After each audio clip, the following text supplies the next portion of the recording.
fear through Killarney. Now I'm back to hitching with the wind. But if Mickey Flynn should ever find me, I'll throw me caution all behind me and square off on that son of a bitch again. He cracked open a river too, he beat me Sunday through and through. Danced a jig over my unconscious frame. I won me healthy sheriff fights, well lucky son, still have me life since Mickey Flynn beat me dumb and lame.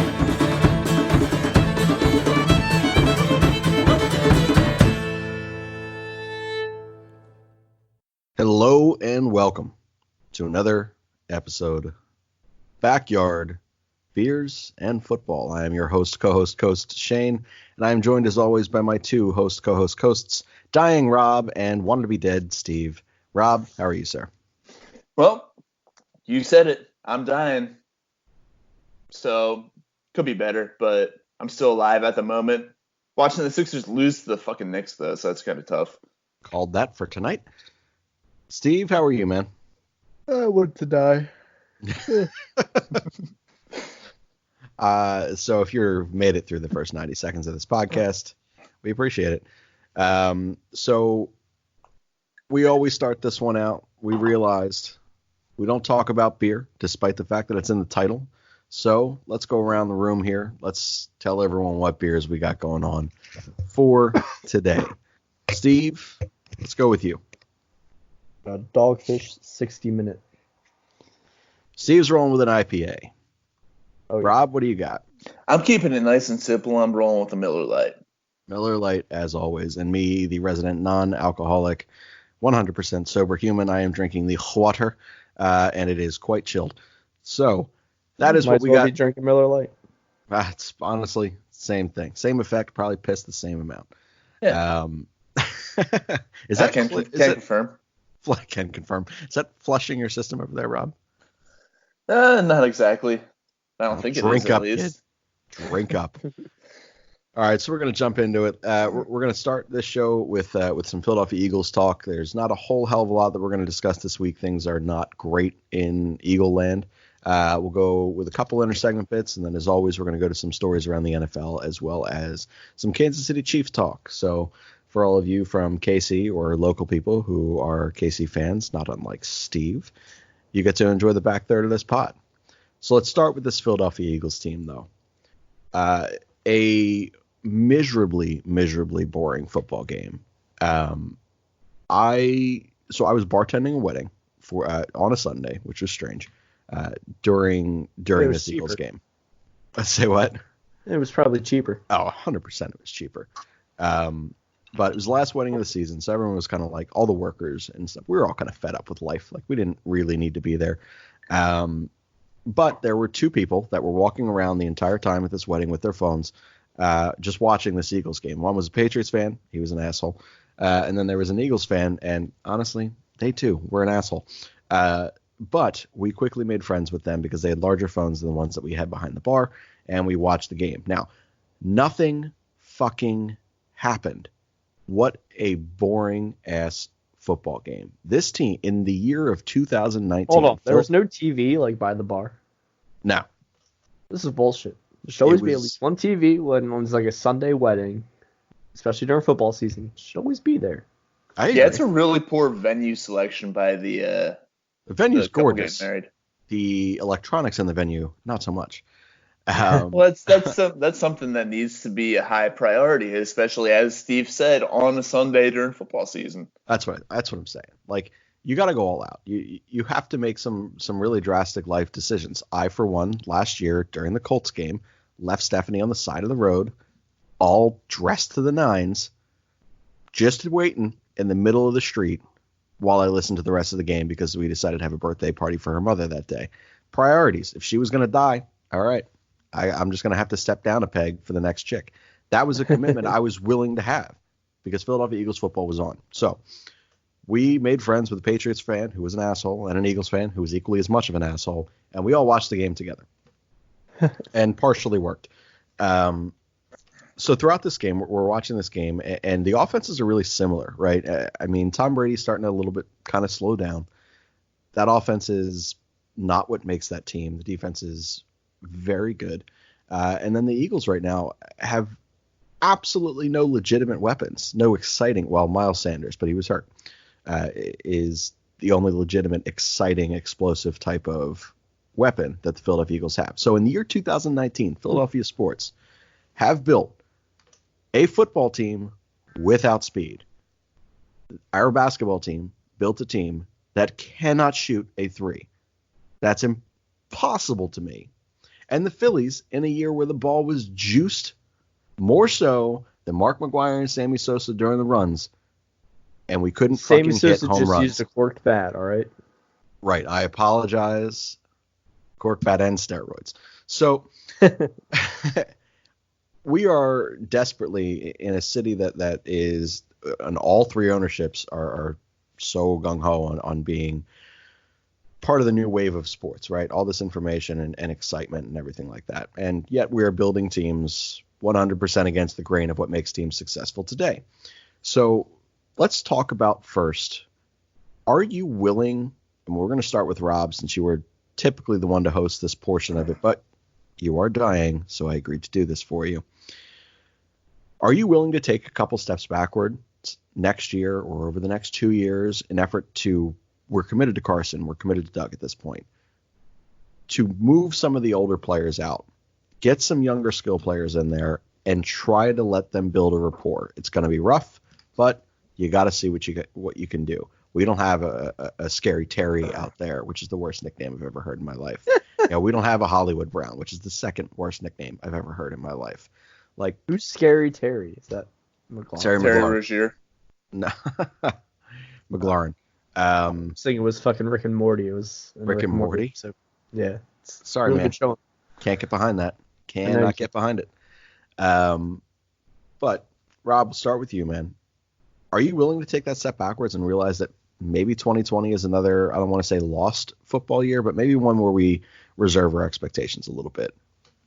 Honestly, I don't think it will be a lost year. I think that the Eagles, they can kind of hit the reset button and move on from some of these veteran players and start getting into some of the younger guys without losing too much time. I think that they're in a position, they've got some good young talent. They just need to figure out how to utilize it. But to answer your question, yes, I absolutely would. I absolutely would. If it meant taking a year off or a year of being less competitive to hit the reset button, I think it's a necessary move to make for the Eagles.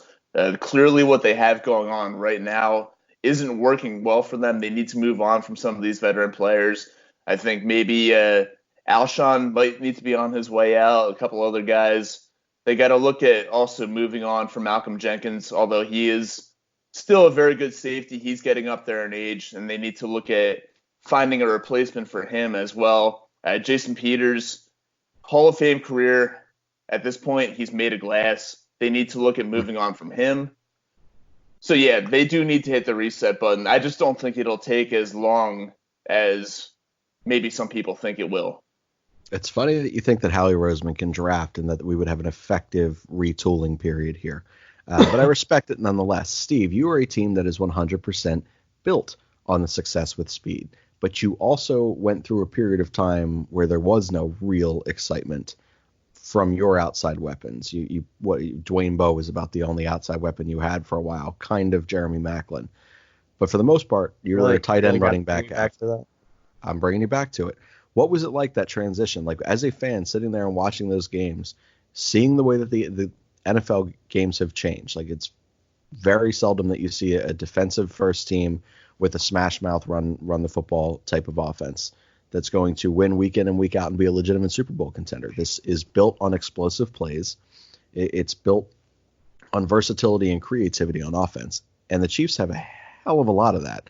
And Tyreek goes down with a hammy, and you have Mecole Hardman. You have Byron Pringle. You have Robinson, who's a fantastic, just kind of like a Jason Avant-esque type of receiver, but with real talent.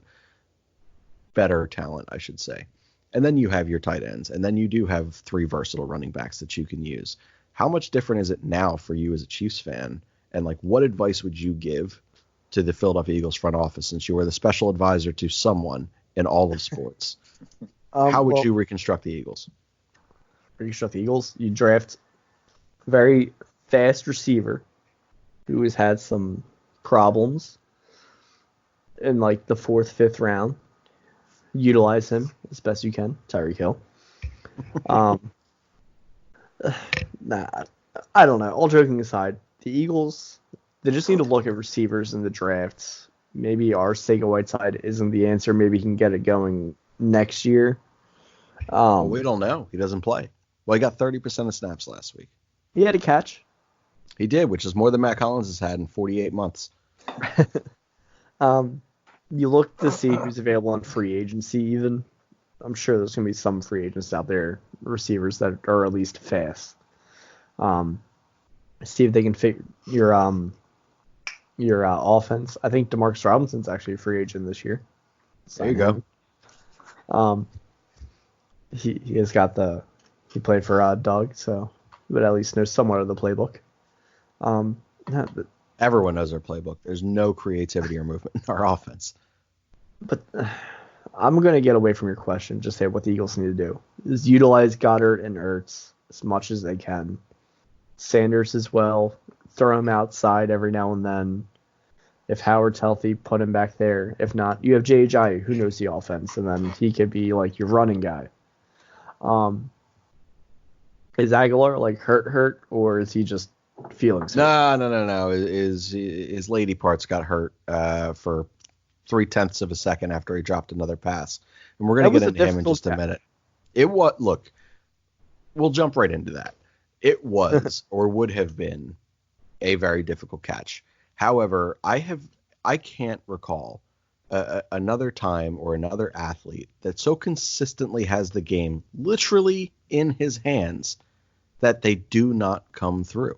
The Atlanta game, he short arms a ball. What's up? Yeah, Dallas, same thing.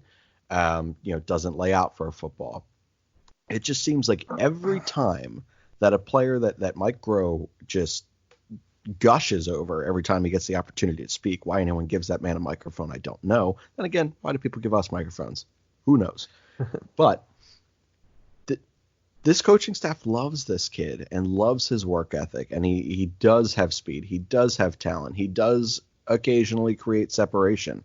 But he is so mentally fucked.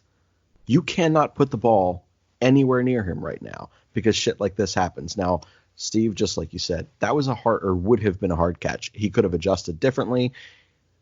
Could the ball have been thrown better? Sure. But Carson threw it off his back foot, like with pressure in his face, 40 yards to the back of the end zone.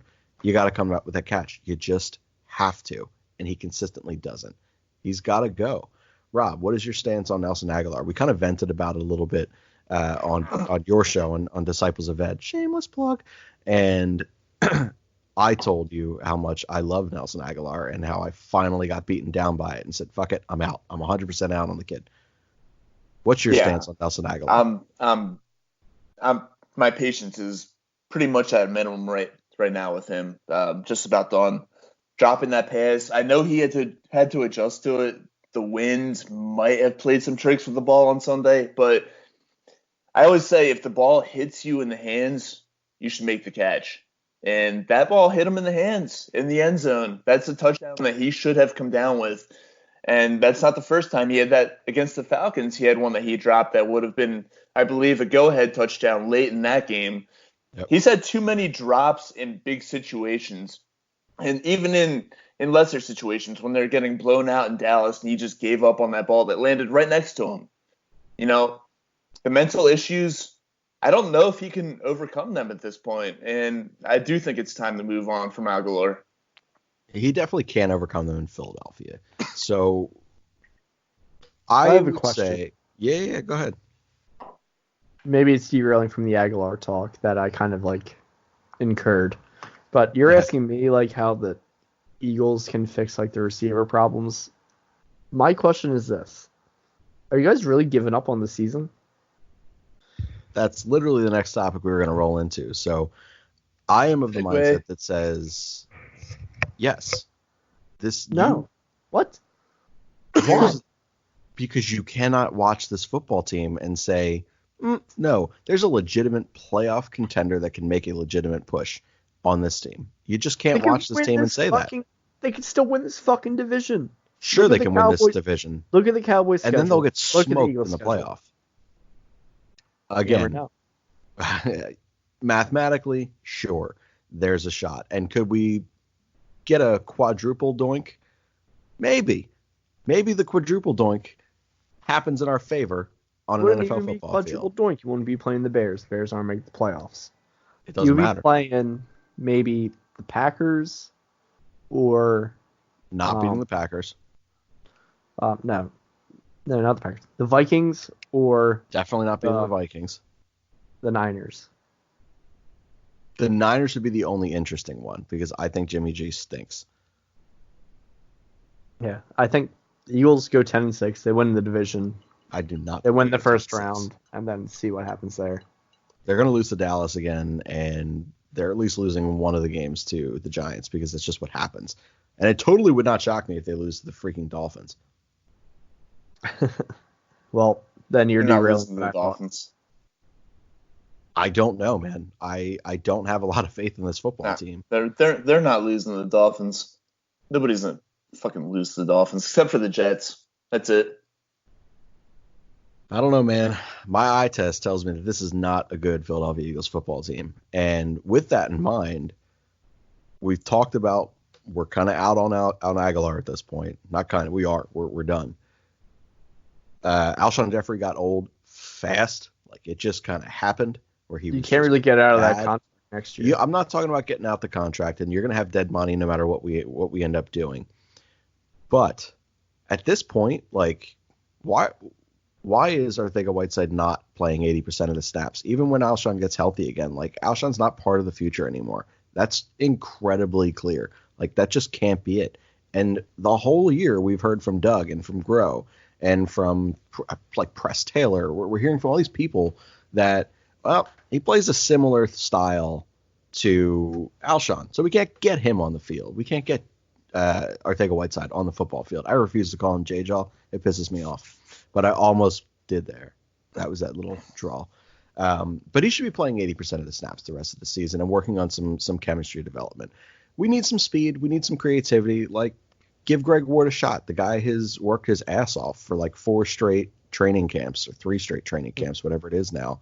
Is he the sexiest of guys? No. Bring him the fuck up. Who cares? Like, if it's Aguilar that's sitting down, that's not dressing, like, who in the hell is going to miss this guy right now? At a certain point, you can't keep rolling these guys out here. I also 100% would not bring back Deshaun Jackson next year. I don't know what that's just about a foregone conclusion for me. He's another year older. We know how injury prone he is. Yes, he's a great deep threat, but the speed is going to go eventually. And what's he going to be, like 33 next year, 34? Who knows, man? The guy can't play a full season. He's up there in age. He's going to get nicked and knacked. And we've seen with Howie that he's just completely incapable of having a backup plan. So outside of Nick Foles, and that was kind of gifted to us, let's be honest. Yeah, but no, I certainly agree on they can't be bringing Deshaun back next year. But with that being said, going back to what Steve was getting at, our confidence in the team going forward, I'm not as morbid as you are, Shane. I do think that they are a good enough football team to go out there and at least win the division this year. Maybe depending on the matchup and depending how well they're playing at the time, winning in the wild card round. What gives you that confidence? Well, nothing right now, but there's still time left for my mind to be changed about that. And you also got to consider the fact that if they do end up winning the division, they're going to get a home game in the wild card round of the playoffs. And yes, I know they look like shit on Sunday night, but they're a much, much better football team playing at Lincoln Financial Field. So as I said, if they do get the right matchup in that wild card round, if they do make it, then I could see them winning. But furthest they go is the divisional round this year. Hey, man, you never know what happens after that first round, you know? Speaking from any type of negative experience? I hate you. I remember Mariota catching that in fucking pass. Fucking D Ford being offsides. I remember it all. But I also remember the Vikings beating the Saints off a bullshit, miraculous play. And then losing 38-7. Yes, exactly. So the Eagles could still be fine, like I've been saying all year. It's a matter of everything working out. Jim Schwartz seems like he's got this defense a little bit better with Vontae Maddox and Jalen Mills coming back. Yeah, that was big. It's just the offense, even if Jordan Howard's out, just use Ajayi like you would use Howard and then Sanders as long as he's still healthy. I don't know that Ajayi's going to be able to give you anything. That guy's got play on Sunday. Left. No, he can give you 3 games, then get hurt, and then Jordan Howard's back. Jordan Howard's not going to be out for a month, I don't think. No. Then again, it's the Eagles training staff, and everybody who we think is going to be, out for a week ends up out for a fucking month. And everybody who's supposed to be out for a month is out for the year. 'Tis true. Whatever the injury prognosis is, you can basically multiply it by 4, and that's what it actually is. Jordan Howard's out for a month. So the only way that I can agree with you, Rob, that this team could theoretically make it to the playoffs, maybe sneak out a win or two, and see what happens, is if Carson Wentz is suddenly an elite quarterback. And I know it's going to piss you off, and it pisses me off saying it. He's very good, but the guy's not winning big games, and looked bad. He did look bad on Sunday. I will give you that. Bad on Sunday. He was bad against Dallas. He was bad against Dallas. It's true, but again, and I'm not saying. So I think the stat over. He had the football in his hands with, I can't remember what the hell they were saying on the show that I was listening to. I think it was like 15 or 16 games, and he's only won 3 times where he was given the opportunity to come down and either tie or go ahead and take the lead if the game was already tied with under like 3 or 4 minutes left in the game. And he's bad. Like, he's just not good. He's not careful. He overthrows everyone all the time. He has no touch yet. Like, there's a lot that needs to be kind of fine-tuned. And to me, that looks like a guy who's pressing, because that's not what we saw in 2017. 2017 happens. He's having an MVP-like year. He's got to watch a backup quarterback become a folk hero to the city, win a Super Bowl, and then basically do the same thing the next year without the eventual Lombardi. Now he's here. He had Deshaun for, 14 and a half minutes this year. Who the hell knows? This guy does look like someone who's pressing, who looks like he needs to do it all on his own, because when he's putting the ball in receivers' hands like an Aguilar, they're not coming through. But when it's all said and done, you've got to have a quarterback that can sit there and just find a way to put the team on his back entirely. And he's going to have to do it. And I think the way to do that is the same way, and I don't know, I think it was you, Steve, that was saying it's going to have to be a lot of double tight end formations and just abusing the hell out of Goddard and Ertz, utilizing your running backs creatively, because it's the only ones that you can. But what do you need to see from Carson the rest of the way right now that would make you feel like, yes, they can be a playoff football team, Rob? Well, really, I mean, yeah, he looked bad on Sunday. He was overthrowing guys. He was underthrowing guys. He wasn't helped out on a few occasions. But really, the thing that I need to see from Carson is something that I need to see from the play calling. I think that they need to get him out of the pocket, call more rollout passes. That's where he's the most dangerous, where there's a double threat of him either throwing the ball deep or using his legs to pick up yardage. And that does so much to kind of keep opposing defenses on their toes a little bit. When he's in the pocket, he still has that great escapability where he can get out and he can make plays with his legs. But when he's in the pocket, it makes things easier for the defense. When he's able to roll out, and by the way, he's great at making throws on the run. I think he's almost better at making throws on the run than he is when he's in the pocket. So call more rollout plays. I think that'll help him a lot. I think it'll get the defense to bite a little bit, which will open up things downfield. And if there's nothing downfield, he'll still be able to pick up yards with his legs. So to me, it goes back to play calling. I agree in part, and we did see him use some of that, elusiveness and athleticism in. I'm pretty sure it was the Buffalo game, but I think that was more so geared towards the elements. But he can do it. I don't know that you really want your quarterback doing it as frequently as he has, as someone who has an injury history. But it is a way that he, again, can put this team on his back. And at a certain point, he's going to have to do things like that. And we're going to let that roll us into our Lane Johnson's Groundhog Advice column, because it is one of the advice bits that we got in here. But before we get into the Lane Johnson's Groundhog Advice column, a quick word from one of our sponsors, or a quick word about one of our sponsors, the Jackdolls. So if you enjoy the music that brings us in and takes us out of every single show, that is the Jackdolls. You can find them at www.jackdolls.com. They also tour the country, so no matter where you are located and listening to this, there will eventually be a show that is within driving distance of you that the Jackdolls will perform. And if you cannot get out to those shows, they have now put out a podcast. That podcast is called The Rookery. That is Rookery, The Rookery. It is going to be a once-a-month podcast with a bunch of different Patreon specials for those of you guys who help support them and enable them to continue to travel the country and do what it is that they love to do and keep making music for us to steal and put in our podcast, because they're great people.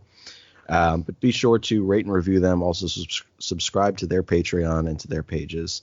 Again, that is The Rookery, is their new monthly, once-a-month podcast. It's Rookery.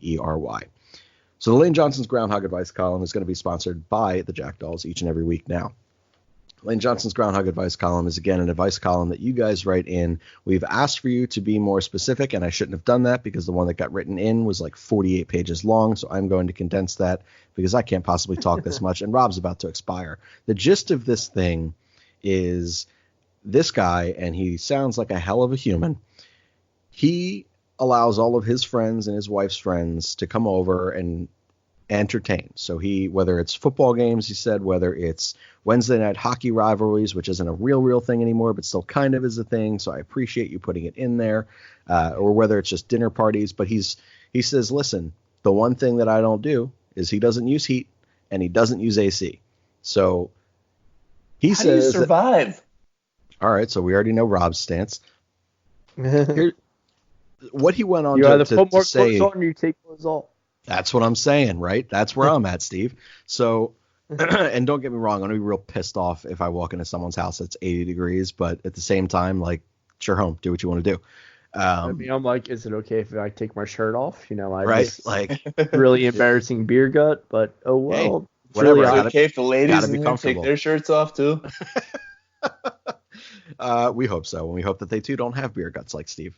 But essentially, this guy was saying that he started hearing them talk about, oh, this guy's so cheap, and here he is paying for all of the food that they come in there and they mooch off of all the time, paying for the cable that they watch, and allowing them to come over and be in their home, and he entertains and he feeds everyone and all this stuff. So he said he invited everyone over, but he locked the fucking door and he didn't let anybody in. And then now his wife is pissed at him because all of her friends are pissed at her for her being married to him, because he doesn't want to use heat or AC, and he got pissed off, and he went to the petty level of inviting people over and then locking the door. And he also, which was brilliant, invited everyone over when his wife was not home.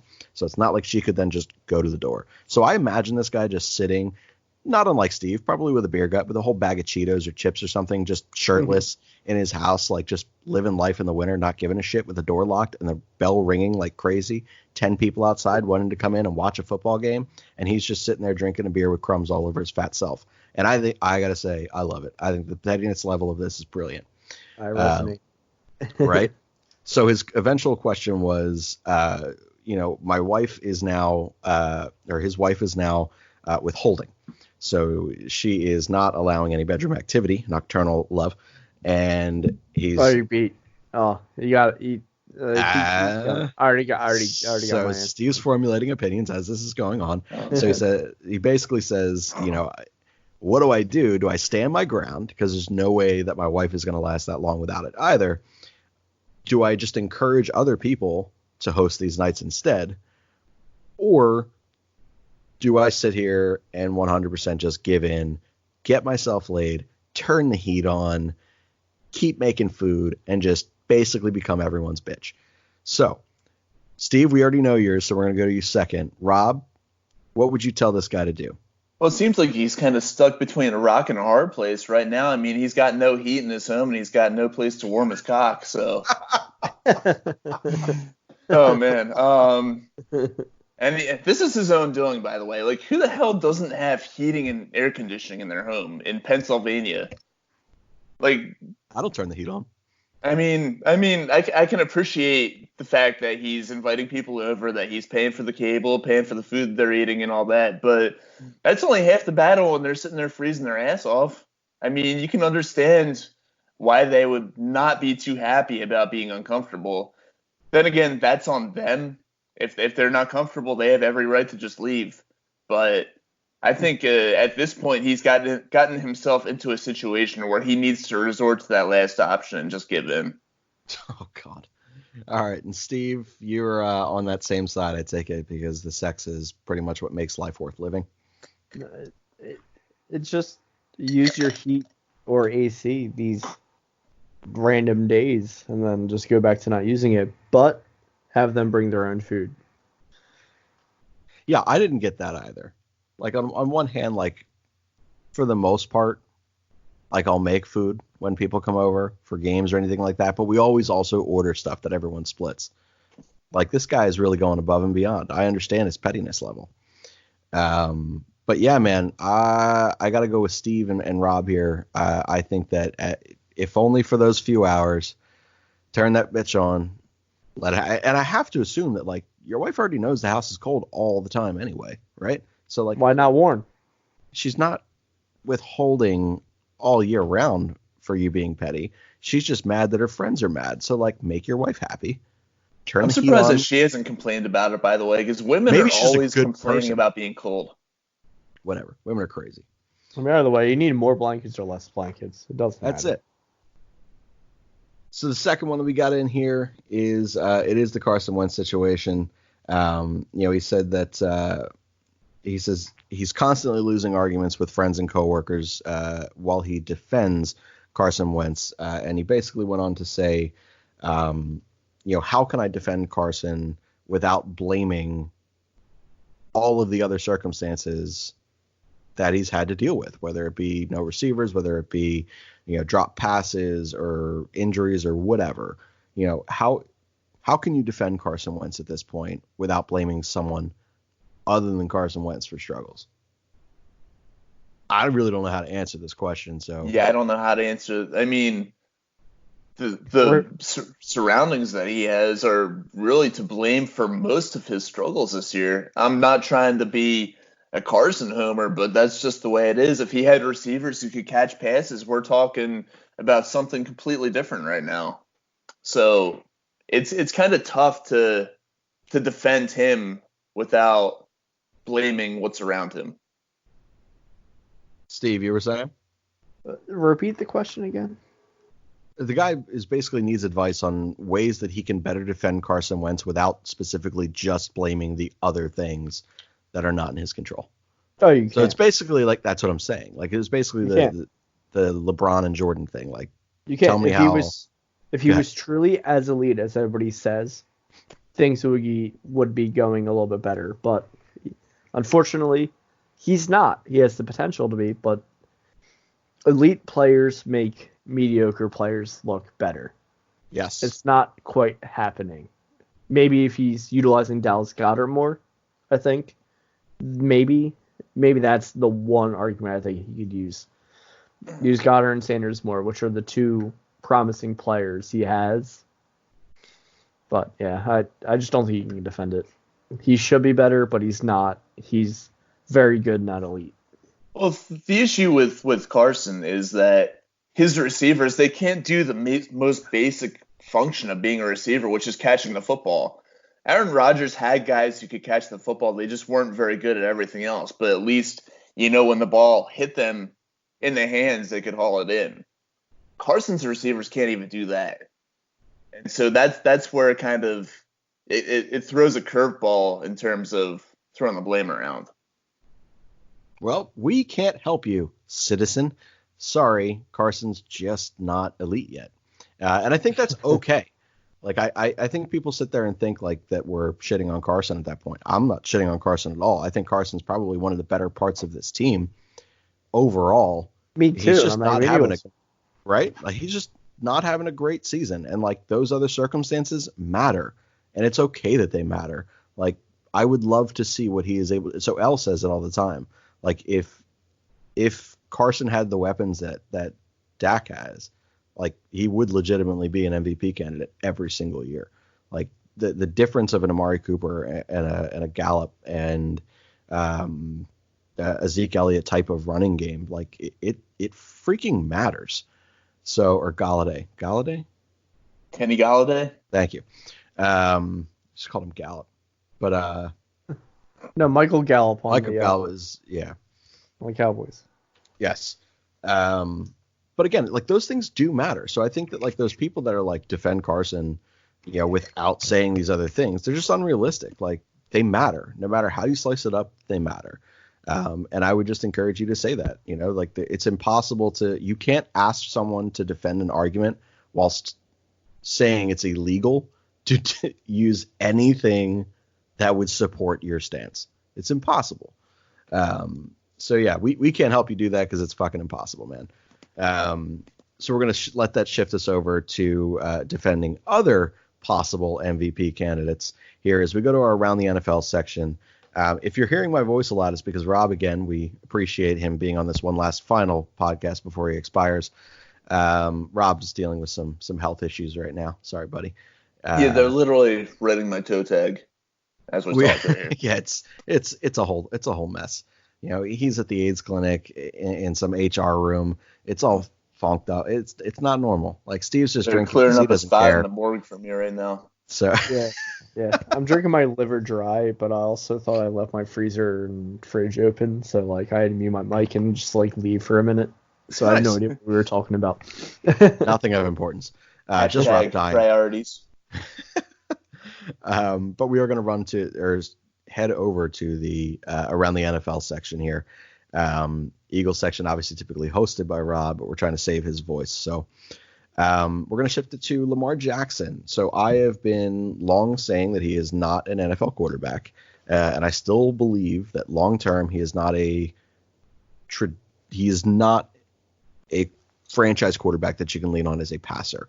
He is an athlete that is genuinely changing the game of football, and I believe that he can find long-term success as that. However, as a traditional franchise type of quarterback, I find him to not hit and check all of those types of boxes. That being said, this Ravens team is probably a favorite out of their conference right now to go to the Super Bowl. So Hey. what is your I'm still saying it, Steve, so we'll start with you, Mr. AFC.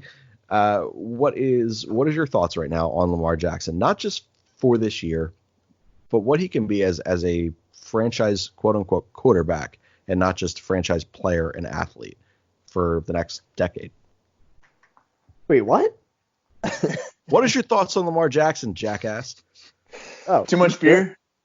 No, I think I phrased that really badly. Yeah, I was confused. No, Lamar Jackson looks good. He's the new Michael Vick, but better. Yeah, And Vic had a he better actually arm. No he's got. one had Vic's Yeah, arm. sure, Vic had a better arm, but Lamar Jackson seems to have like better accuracy and like a read of a game in general. The Ravens scare the shit out of me. Yes. Should. But at the same time, I think that they find a team that beats them before they meet the Chiefs. Who I out don't of see that it conference? happening. Yeah, who out of that conference is going to do it? I mean, yeah, the Texans. No, not really. I mean, Yeah, we all I'm saw what sorry. happened when they Watch this played the Patriots. I didn't watch the game, but Well, the Patriots aren't going to lose a game to them the same way twice. Like, they're Yeah. just too smart. yeah. Yeah, we'll lose it a different way. Look at your division wins right now. You basically have probably the Texans. Maybe the Colts could beat the Ravens. can see it. I don't know. It's all about Brissett's knee and how it actually is. I know he played, but Yeah, and they beat the Jaguars, who I put money on. So, Texans, Colts, they have the Texans number. It seems like I don't trust Bill O'Brien adjusting like a Bill Belichick can. I don't really trust any coach adjusting a Bill Belichick can.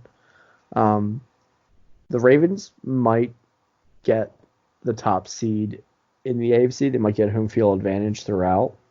I could see it. But Andy Reid might be able to divulge something and like attack their defense pretty well. And Steve Spagnuolo is getting this defense on the right track to where they could handle them. Not 100% sure. Did they play each other this year? I don't quite remember. But I do know that they beat them last year. So there's precedent for the Chiefs beating Lamar Jackson. I think they'll play him later. Do they play him this year? What, the Chiefs and the Ravens? Yeah. They played earlier in the season, and the Kansas City won. That was before. That's 2-0. That's 2-0 against Lamar Jackson. Yeah, but that was before Baltimore got going. That was around the same time of the season that they lost by 20 points to Cleveland at home. Are you kidding me? It doesn't matter. They beat Lamar Jackson twice. What other teams say that? Well, you know what they say, third time's a charm. And by the way, the Sixers are down by fucking 11 points now. But anyway. We can't talk about the Sixers right now. I'm going to lose my shit. Yeah. That's why I'm going to go back and say third time's a charm, and Baltimore would defeat Kansas City if they were to meet in the playoffs. And most importantly, because it will be in Baltimore, at least the way it's going right now, Baltimore would have home field over the Chiefs. And you're also talking Andy Reid in the playoffs. It depends what round. Say it's the conference championship, Andy Reid loses that game. Hey, Andy Reid lost in the divisional round. Yes. What was it? A couple times he lost in the divisional round. Yeah, yes, I'm aware. But... Yeah. And he's lost in the wild card round, too. It's a miracle he's still with us. Yeah. But no. The Ravens are a really frightening team. Like I said, I think they get that number one home field advantage spot in the AFC. I think as Lamar as a quarterback, he's fell in like the perfect hands. Their offensive coordinator is Greg Roman, if I'm not mistaken. Genuinely can't remember. All right, I'll Google it. But Greg Roman, if I'm getting his name right, he was the offensive coordinator for Colin Kaepernick when he was so hot. It is Greg Roman. There you go. Wealth of knowledge over there. So Lamar Jackson's got his like 2-3 years of being an almost elite quarterback until, coaching staffs change, and then he is forced to do something else, and then he is proved for what he is. That sounds like someone who agrees with me.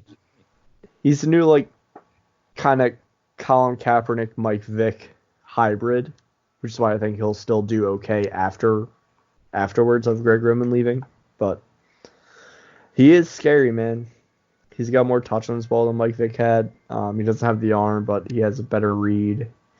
He can run, but they also have more weapons than Mike Vick had, especially a receiver.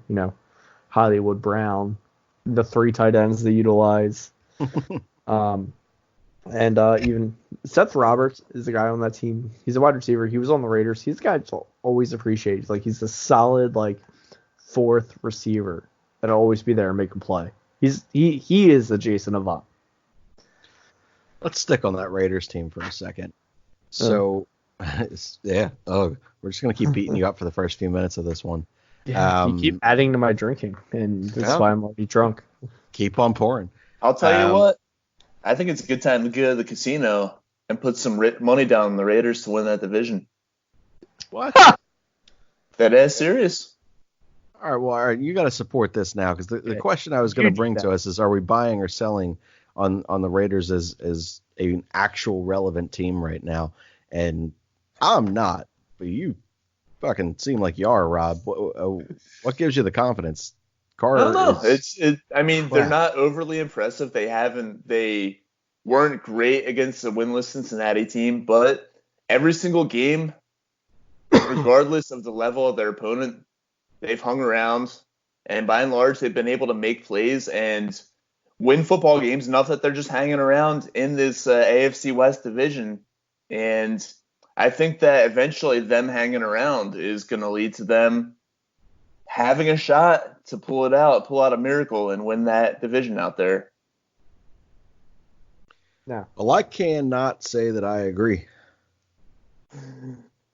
I think you made that blatantly clear, but okay. Carry on. They got the Jets, the Chiefs away.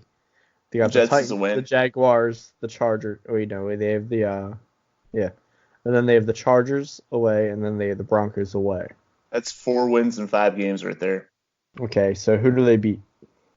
Everybody except for the Chiefs. Okay. I don't see it. You don't see them. I can see the Jets surprising them. Maybe. If anything, I could see the Broncos beating them, but I just I see them taking 4 out of 5 there. I see them taking 0 out of 5. Maybe You're on 1. something. Maybe I'll give them the Jaguars. Oh man. I can't buy into them. I am certainly surprised and honestly a little bit impressed of how well they've done this year. But looking at the What, teams you're not buying into Chucky over there? No, I can't. Josh Jacob is a hell of a running back. I'll give him that. Their defense has surpassed any expectations. But, they barely beat the Chargers. They beat the Lions, who I now hate because every time they're the minuscule, they're basically the Chargers when it comes to me in betting. They lost to the Texans. They got blown out by the Packers, expected. They barely beat the Bears. They beat the Colts. That's the real surprise, I would say. Lost to the Vikings. Lost to the Chiefs. They beat the Broncos. And then, honestly, I'll say I was a bit scared after watching that game, but it was also like a home game. First game of the season. Yeah, I couldn't buy too much stock into that. So, I'm not buying the Raiders. I hate the Raiders. Trash organization. Their owner can't get an actual fucking haircut. And he's moving the team from a very diehard Oakland fan base, which I think is that really fucking sucks. absurd. Yeah. Now he does look like he gets his hair cut by his mom every week. If not his mom, he does it himself. He does it himself. He's a serial killer, man. The guy looks crazy. Hey, I haven't had a bowl cut since I was 6 years old. It's not So even he's a bowl out. cut. He's outgrown it by about 60 years now. He just cuts from the side, away from his ears, like in the back, and then Just from the weird. front, he just cuts up like to half forehead, and that's it. Just straight scissors it. Yeah, don't look Scissors. towards him for your fashion statements. That's for sure. Definitely not. Let's just go to one more here for around the NFL. We actually have to wrap this one up. I have apparently another obligation. Punching your TV because it's Sixers right now. No, Is that I'm your not obligation? No, No, I did not Stephanie realize. texted him saying she needs the sex. I would just hang up. I would just be like, oh, shit, sorry. We lost power here. No, I have an 8-page paper apparently due by midnight that I was unfucking aware of. So I need to get on that. So let's go to this one here because the other stuff will still be relevant. But I do want to make sure that we talk about this one a bit. Myles Garrett, Mason Rudolph. Myles Garrett obviously has run into some issues all year and throughout his NFL career. He's constantly penalized. He's a phenomenal athlete. Was among the top 3 in terms of Vegas odds for Defensive Player of the Year. Mason Rudolph looks ridiculous with those teeth, and someone should punch him and make him look more normal. And that's honestly all Myles Garrett was trying to do. Like, I'm on Team Garrett here. Like, I think Mason Rudolph's a punk. I think that the first part of that video where Mason Rudolph was trying to rip off Myles Garrett helmet and then was trying to sit there and get him little squeeze, little tug action there as he kept repeatedly going toward the crotchal region of Myles Garrett, I'd probably rip a dude's helmet off too and hit him over the head. Like, Mason Rudolph is a punk. I hate that kid. What is your stance? And by the way, I also think that Myles Garrett's an asshole in this. I was just dicking around. I do genuinely just hate Mason Rudolph. But it's a terrible look for the NFL. It's a terrible look for both organizations. It's really bad for both players, especially bad for Mason Rudolph. I'm going to keep beating this home because that jackass did an interview afterwards as if he didn't do anything wrong. He's such a vagina. Hate that kid. What is your stance? We'll start with you, Steve, on the Myles Garrett, Mason Rudolph situation. What do you think is the best punishment for them? Rudolph did kind of start it, but the league has to protect their quarterbacks no matter how bad they are. Myles Garrett should not have swung the helmet. Should have just thrown it away as a sign of intimidation, and then maybe you just give him a nice clean punch to the face. But it is basically assault with a deadly weapon. I mean, the helmets certainly don't protect them when they're on them as much as they should. Now imagine if you're not wearing a helmet and you're hit with one. Yeah, not great. So I mean, Mason Rudolph started. Myles Garrett overreacted in a very brutal fashion. Garrett suspended for the rest of the year, I would say. Rudolph fined. I think he already was. I wouldn't even give him a game suspension. Just for seemed involvement. outrageous. Yeah. Yeah, it was bad. Rob, what do you got on it? Honestly, I think Myles Garrett should have hit him harder. We're talking about a quarterback that had to have his fucking face mask ripped off before they fucking escorted him off the field. Yeah, it was just Should hit him awful harder. picture. Should have hit him harder. Yeah. I don't know. I mean, that's kind of. You guys said it. He instigated it by trying to rip Garrett's helmet off. And Garrett's like, okay, if you're going to try to rip my helmet off, I'm going to succeed at ripping yours off and then try to put it back on your head in a very unkind fashion. But yeah, it's a bad look for both teams. There's no doubt about that. That's definitely a very obvious thing. But yeah, I'll go back to I think he should have hit him harder. Because fuck Mason Rudolph, he's a little bitch. I can't stand that kid. Normally we would go to the WhatsApp question segment, but obviously now crunch for time as I am getting. This is a bad part of Skype interviews. I would have never known about this paper, and I would have just casually went about my life tonight, all happy, and I would have went to sleep like a person. And now I'm going to sit here and write a paper until 3:00 in the morning like an asshole. So Rob, fuck your aides for making us not be in studio, and you're not okay with me, man. But normally we would go to the WhatsApp instead. I'm going to hit with just a quick ad before we transfer over to the Chiefs talk because we got to talk about Patrick Mahomes. Just food. We talk about him every single show, and I got to say I'm pretty disappointed in all of you because we have not been getting what we need to from Just Food because you are not going there. You need to go there, and if you are going there, you're definitely not using our name. And if that is false also and you are using our name, please let me know, and I will punch Asian Rob. But go to Just Food. It's delicious food. It's 215-794-FOOD, 215-794-3663. Treat yourself. Take it home. Any of the restaurants, both of their restaurants. One is a little shop. The other one is an actual market. But definitely go and support both. You can find the information on our website. It's www.alwaysnextyearpodcast.com. Enjoy that website because I may not renew it because we don't fucking write. While you are enjoying the website for the short time being that it may continue to exist, also definitely be sure to rate and review our podcast and the Rookery, the Jackdaws podcast, whichever ones have funnier and more entertaining reviews. Well, spoiler, we'll both read them. But we're going to kick this over to Steve to wrap this up here for Chiefs Talk. Chiefs fans, thanks mercifully for getting through a weird segment here tonight while I navigate the ways of writing an 8-page paper in just a few hours. Steve, Patrick Mahomes is he's Jesus, and he makes me nervous when he runs.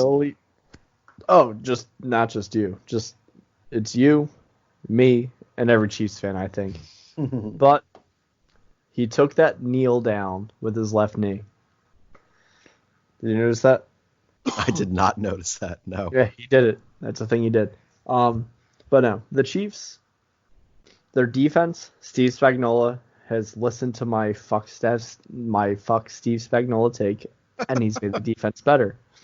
We've also added some better defensive players, really make it better. Like Mike Pinellas had a great run. Derek Nottie getting more time defending the run. He's great. Other than that, Rashad Fenton still makes plays. He'll get out one every now and then, but he's still as good as a 6th-round cornerback that you could want. Other than that, Chris Jones, Frank Clark. This was Frank Clark's final I'm here game. Finally had the sack. Finally disrupting every which way, noticeable in a What prime did Chris time Jones game. do on that penalty, by the way? I don't remember. I just like I was probably pouring a shot. so I walked into the kitchen right when it happened. I meant to text you about it. I forgot, but I just remember they were showing him on. I was watching the game on mute while I was doing fucking homework because it's all I do now. But yeah, they just kept showing the camera on him on the sidelines and going back, and I was like, man, he must have killed somebody. Maybe he took his helmet off and made someone buck-toothed out.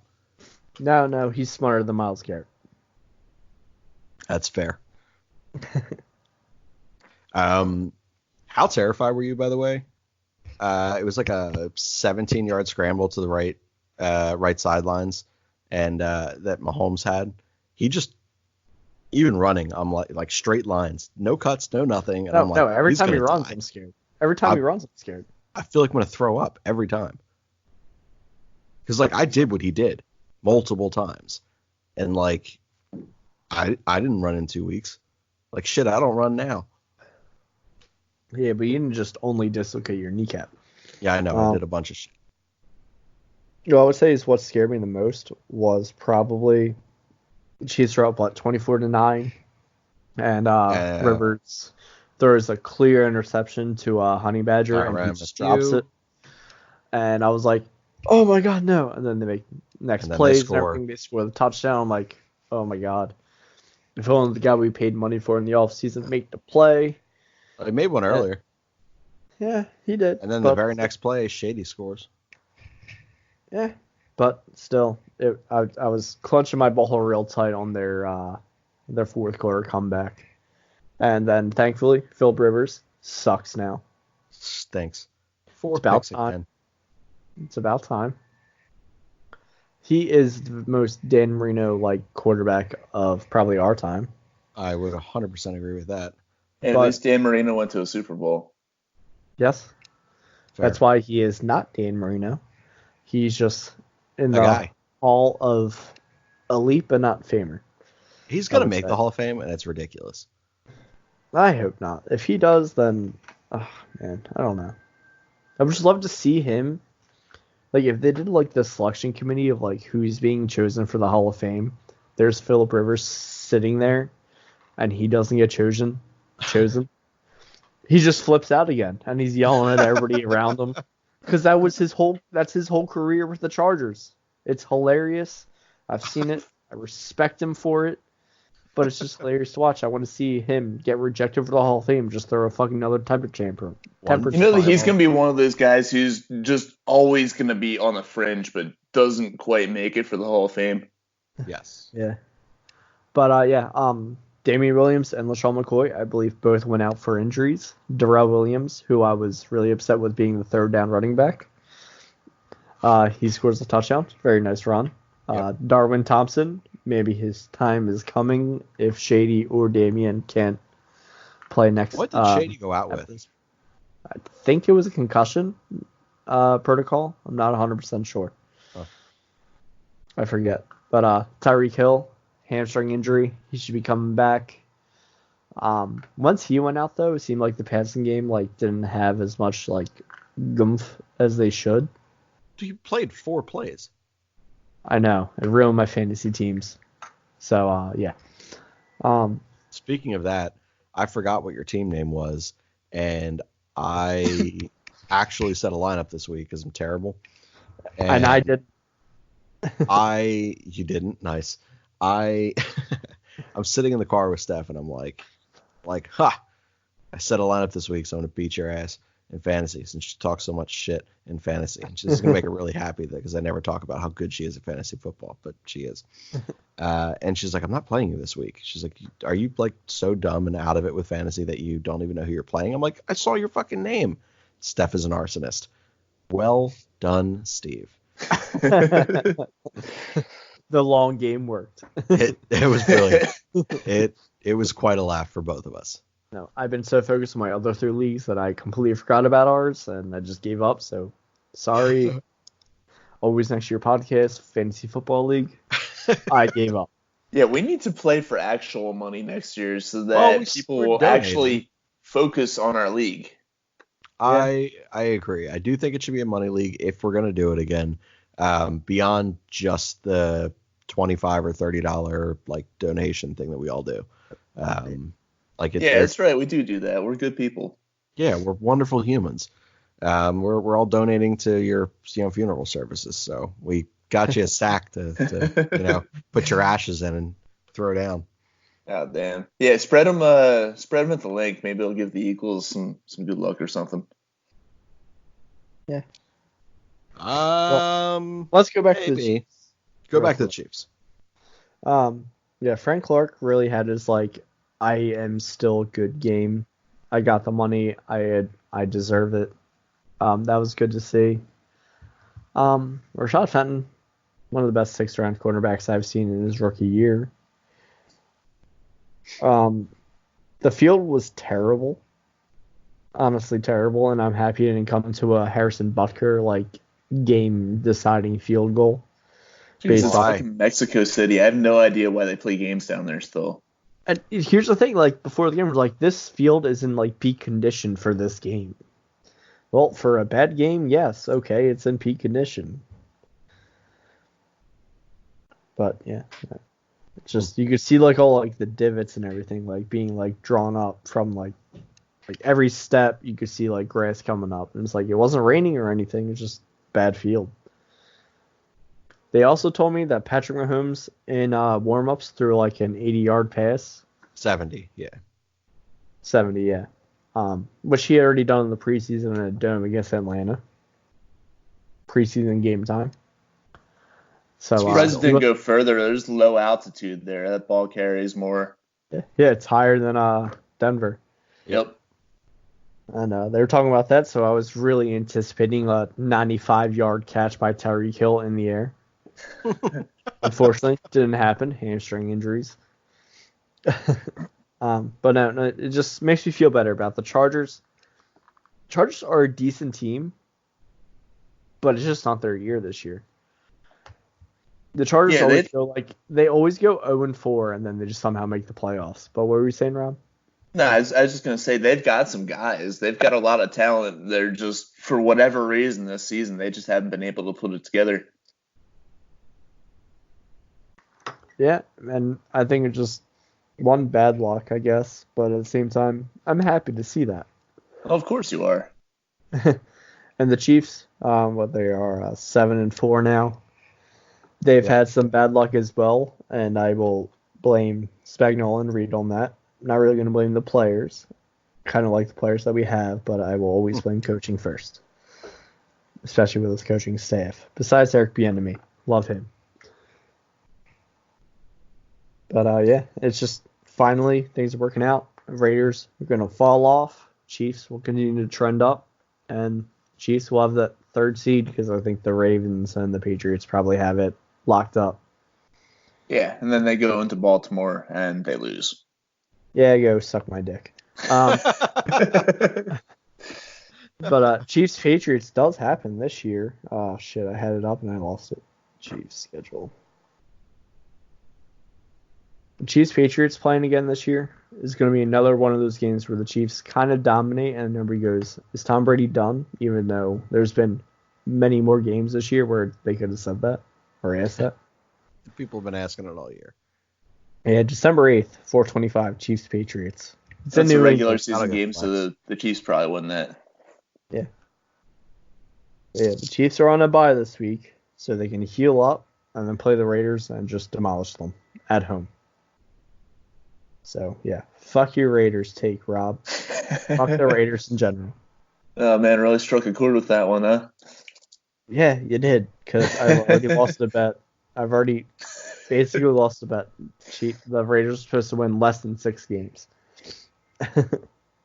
Wait, that's right. And we were talking about not to go back to hockey, but you missed out on another one.